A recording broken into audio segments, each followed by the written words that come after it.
बानू, ए बानू,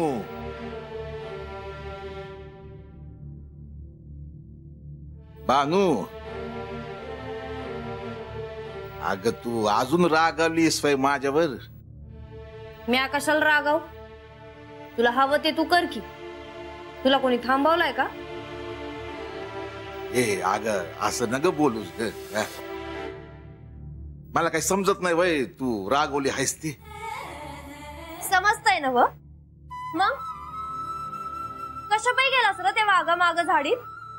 तुला सांगितलं होतं ना नग जाऊस म्हणून. अरे बा, महाराज म्हणतात ते खरं हाय. खरंच आसोबाचं दिस हाय हे.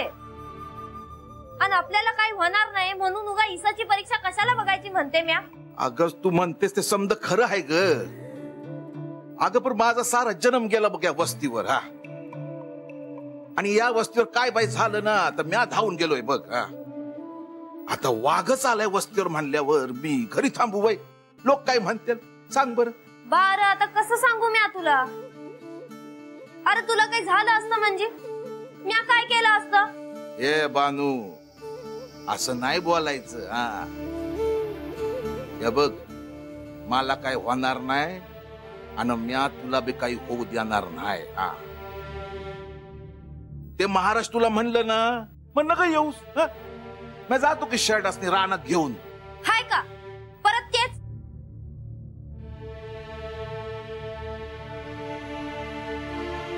ये बानू, अगं समजून घे ग मला. हा, मला एक सांग, शर्ट असणे आपण काय असं रानात सोडून द्यायचं वय? हा, हे बघ शर्ट असणे तर रानात न्यावं लागणारच आहे. ते काही चुकत नाही बघ आपल्याला. हा,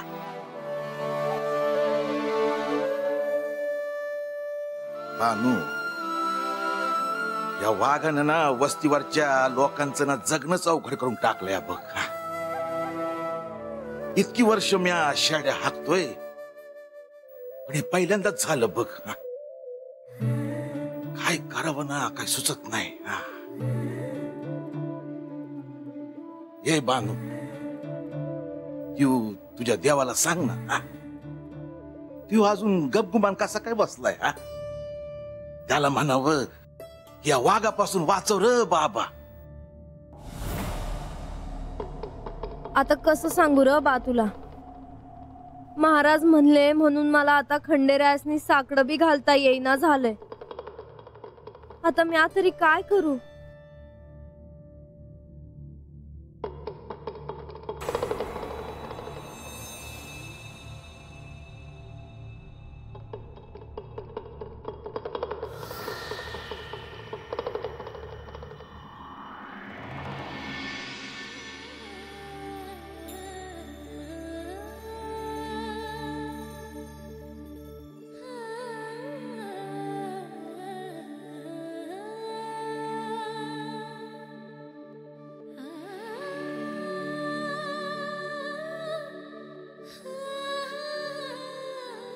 हे माझ्याशी दर्पणातून बोलत का नाहीयेत? आईने दर्पणातून पाहिलेलं यांना आवडलं नाही का? का आता हे कोणत्या तरी कामात व्यग्र असतील?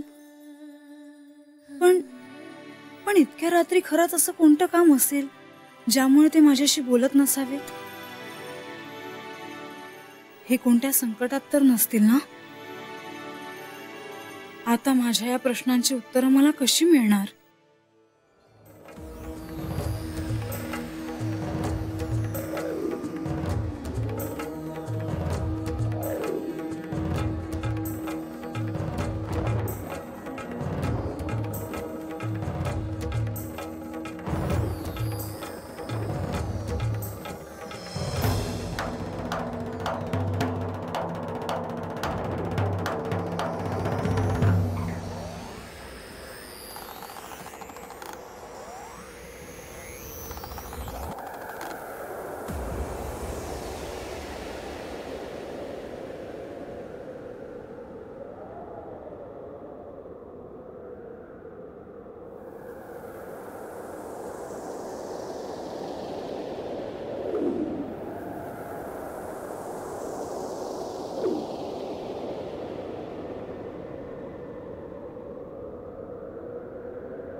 हा तर विष्णूंच्या शंखाचा आवाज. म्हणजे खंडोबा युद्धाला सज्ज झाला असता.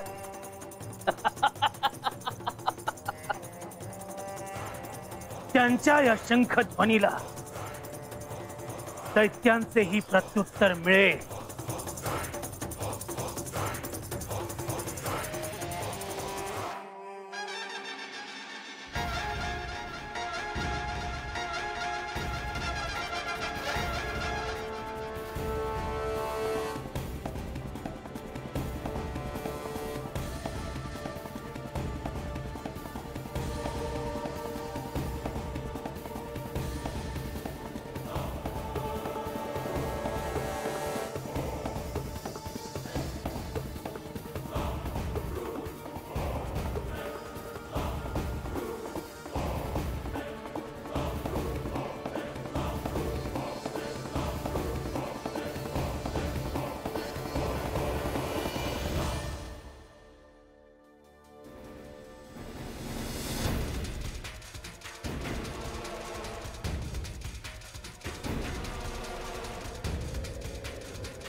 तुझा नमस्कार पोहोचला औलूक. पण आता युद्धाला तयार हो. या आधीच्या युद्धात मी तुला शासन केले नाही, कारण तुझ्या स्वतःला बदलण्याची, दैत्य कुळात राहूनही देवत्व मिळवण्याची क्षमता होती. पण आता त्याचा काहीच उपयोग नाही.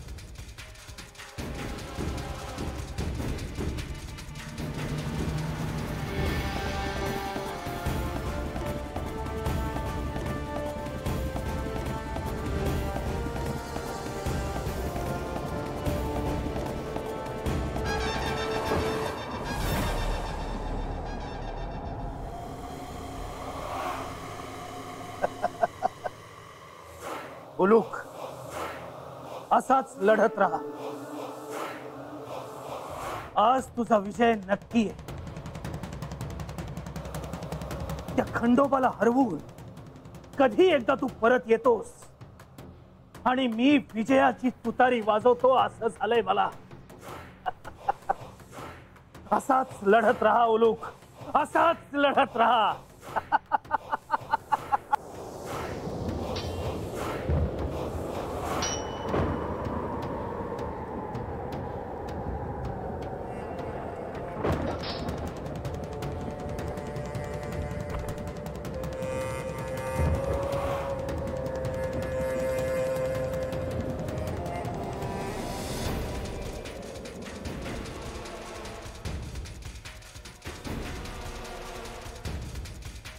शिवलीलेच्या या अवतारातही जे जे अशुभ आहे ते नष्ट करण्यासाठी आपण स्वतःच उभे राहिलात. मार्तंड भैरवाचा अवतार प्रथम मणिमल्लाच्या युद्धासाठी झाला, परंतु ते युद्ध तिथेच थांबलं नाही. ते सुरूच राहिलं आजपर्यंत.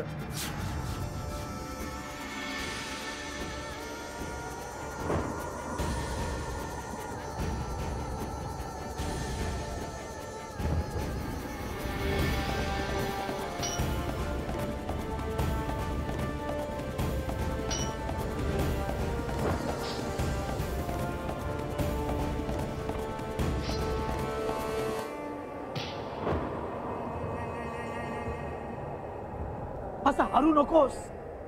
तुला हे युद्ध माझ्यासाठी जिंकावंच लागेल. मी असं हरताना नाही पाहू शकत तुला.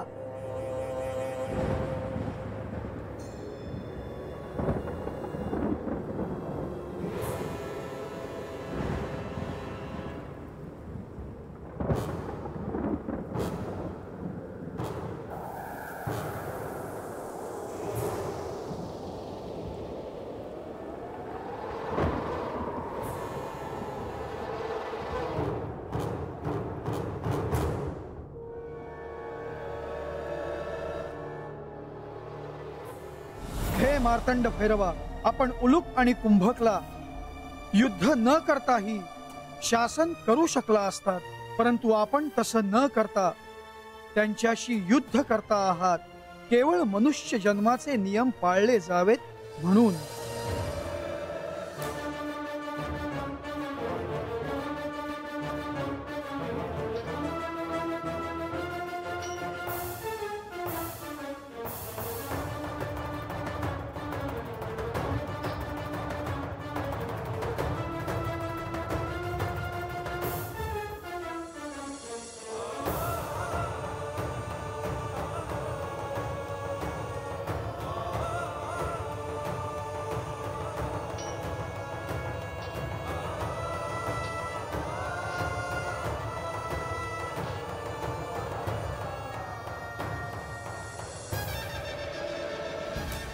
खंडेराय!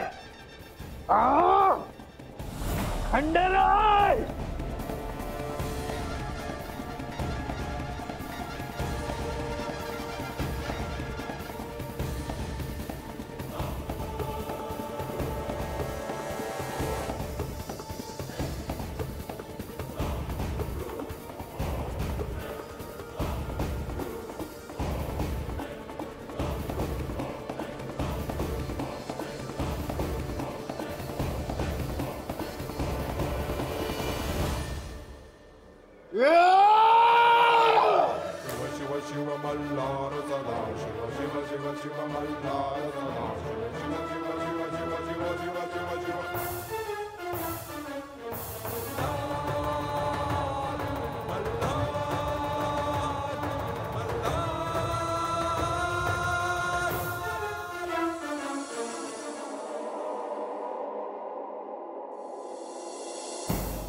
खंडेराय, उलूकचा मृत्यू हा या युद्धाचा अंत नव्हे.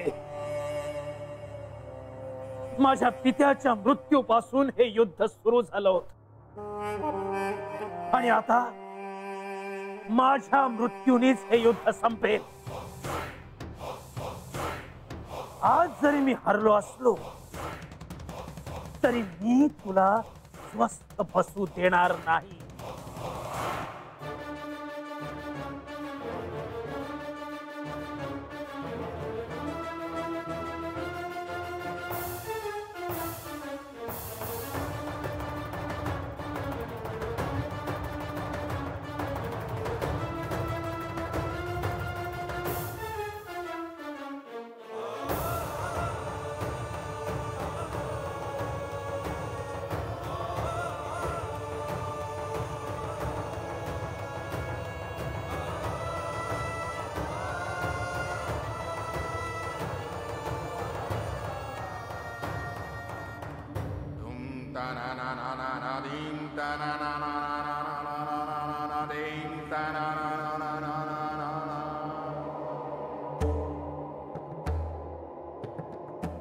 देवा, हिंसा मृत्यू पाहून आपण आमच्यापासून दूर तर जाणार नाही ना? कारण शिवाचा तो स्वभाव आहे. सगळं नष्ट होताना पाहून आपण पुन्हा विरक्त तर होणार नाही ना?